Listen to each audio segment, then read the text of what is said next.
सारे कॉलेजेस में उस टाइम पे एक प्रॉब्लम थी, दिस वाज 2008, ठीक। कि कॉलेजेस में खाना अच्छा नहीं मिलता था। और ठीक है। असली पंजाबी जलंधर वाले जो खाना अच्छा ना मिले तो बहुत बड़ी प्रॉब्लम है। ये सबके साथ ही प्रॉब्लम थी कॉलेज वही टाइम में। जी जी बिल्कुल। जी, वही समोसे एंड वही ब्रेड पकौड़े। स्टूडेंट्स भी फेड अप हो गए थे हम्म। कैंटीन वाले की पर्ची हम्म। बनवा के। हम्म। कोई ब्रांड एंट्री उस टाइम तक नहीं थी, कोई हम्म। डोमिनोज सबवे कॉलेजेस में नहीं मिलते हम्म। थे। तो हमने एक ट्रेंड शुरू किया कि जब एक ब्रांडेड आउटलेट जिसमें एक हैंडी फूड मिल रहा है, हम्म। बड़े पॉकेट फ्रेंडली 25-30 रुपए में, और जो बच्चा या स्टूडेंट अपने एक हाथ में एक लेक्चर के बीच में आ रहा है, एक सैंडविच पकड़ा एंड ऑन द गो हो सकता है। हम्म। तो उस टाइम पे प्रोडक्ट फिर हमने सर्च करना शुरू किया कि कैसे प्रोडक्ट क्या होना चाहिए। ठीक। थाली नहीं हो सकती है बिकॉज उसके लिए बहुत तामझाम चाहिए। हम्म। इंडियन फूड नहीं हो सकता, मैगी नहीं हो सकती है। हम्म। सो हमने डेवलप किया कि यार सैंडविच को अभी तक किसी ने ब्रांड नहीं किया, ओके। ग्रिल सैंडविचेस को। हम्म। तो उस टाइम पे सैंडविचेस इतने ज़्यादा पॉपुलर नहीं थे, तो हमने बहुत सारी वैरायटी के सैंडविचेस एलपीयू में एज अ ट्रायल बेसिस मैं कह सकता हूँ हम्म। कि स्टार्ट किया। तो उसमें इतना ज़बरदस्त रिस्पॉन्स आया पहले कियोस्क में ही। ठीक है। तो वो 10 बाय 10 का एक छोटा सा खोखा था। तो आपने कितने पैसे लगा के वो कियोस्क चालू किया था? उस टाइम जी मैंने पापा से 75,000 लिए थे, वो मुझे बता। याद है। और वो भी बड़े मुश्किल से मिले थे। ठीक है। उसके लिए मैं उनको 3 बार यूनिवर्सिटी लेके गया, दिखाया उनको कि ये मेरा प्लान है। मेरे वो वेंचर कैपिटलिस्ट वही थे उस टाइम ठीक है। पे क्योंकि नहीं। उस टाइम तो आई वाज 19 इयर्स ओल्ड, तो मुझे किसी बैंक ने भी फंडिंग नहीं हम्म। देनी थी।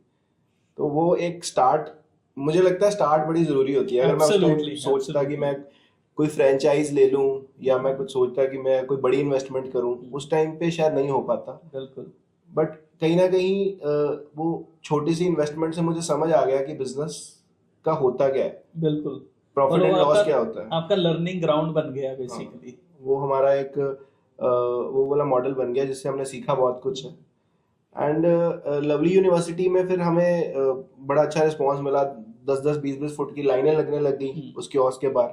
हम 9 बजे सुबह खोलते थे, तो हम जब आउटलेट ओपन होता था तो पहले ही बच्चों की इतनी लंबी लाइन होती थी, हमें टेंशन होती थी कि कहीं खोखा उठा के ना ले जाए बच्चे ठीक है। तो ठीक।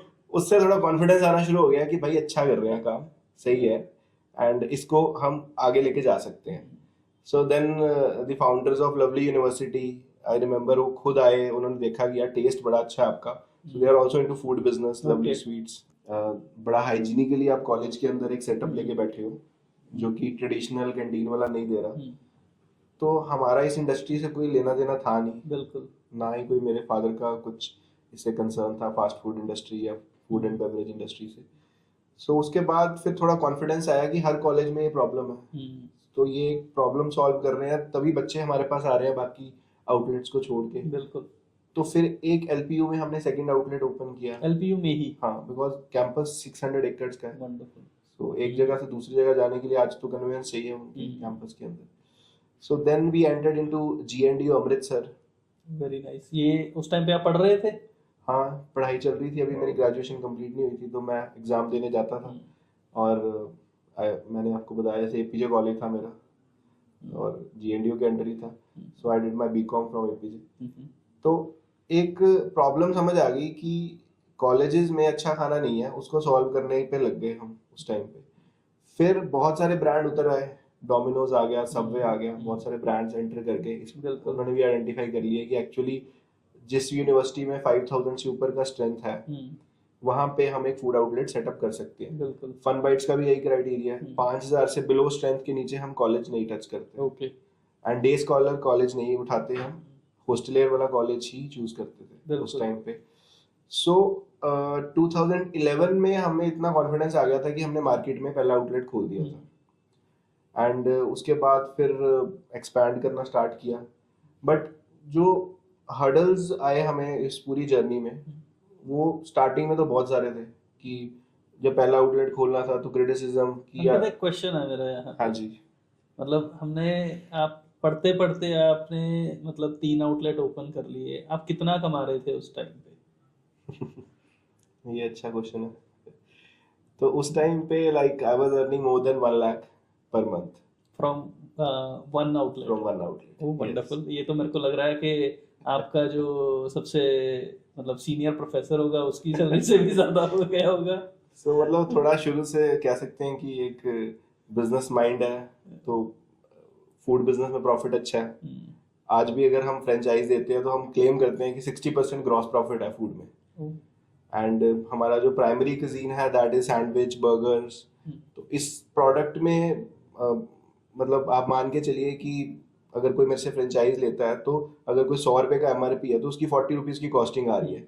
60 इज द GM और ग्रॉस हम्म, प्रॉफिट, एंड उसमें हमने जो भी रिमेनिंग एक्सपेंसेस निकाल के 30 is the net profit. Right. So एक नॉर्मल कॉलेज में अगर मैं स्ट्रेंथ की बात, जैसे मैंने 5,000 स्ट्रेंथ बताया आपको, हम्म, अगर आप सिर्फ 100 स्टूडेंट्स को पर डे का केटर कर रहे हैं हम्म, और एवरेज टिकट साइज जो हम एवरेज बिलिंग साइज की बात करते हैं दैट इज 250 रुपीज, हम्म, तो 250 रुपये आजकल नॉर्मल एवरेज टिकट साइज चल रहा है कि अगर आपने एक बर्गर लिया, एक सैंडविच लिया, एक ड्रिंक लिया, हम्म, तो आपका 250 जा रहा है। तो 250 का 25,000 इज द एवरेज सेल्स ना। राइट। 7.5 लाख का आपका टर्नओवर हो गया मंथली।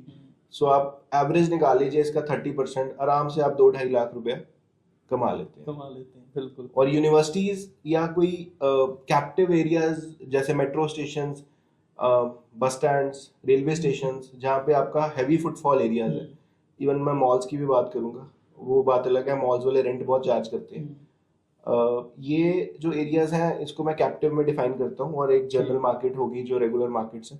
कैप्टिव एरियाज में आराम से आप 100 का वॉक इन एक्सपेक्ट कर सकते हो दिन का। हम्म, तो मैं सजेस्ट भी करता हूँ, चाहे मेरा ब्रांड के साथ करो, चाहे वैसे ही जनरली आप फूड बिजनेस करो, तो वहां पे करो आप दिन के जहाँ पे आपको 100 कस्टमर दिख रहे हैं। बिल्कुल। अगर आपको 100 कस्टमर भी नहीं दिख रहा, बिल्कुल सुनसान रोड है, वहां पे कोई बंदा नहीं आपको दिख रहा, तो मत इन्वेस्ट करो यार, बंद हो जाएगा। और बहुत सारे ब्रांड्स ऐसे के हैं जो कि लोकेशन देखे बिना ही फ्रेंचाइज दे देते हैं और उनका आउटलेट बंद हो जाता है।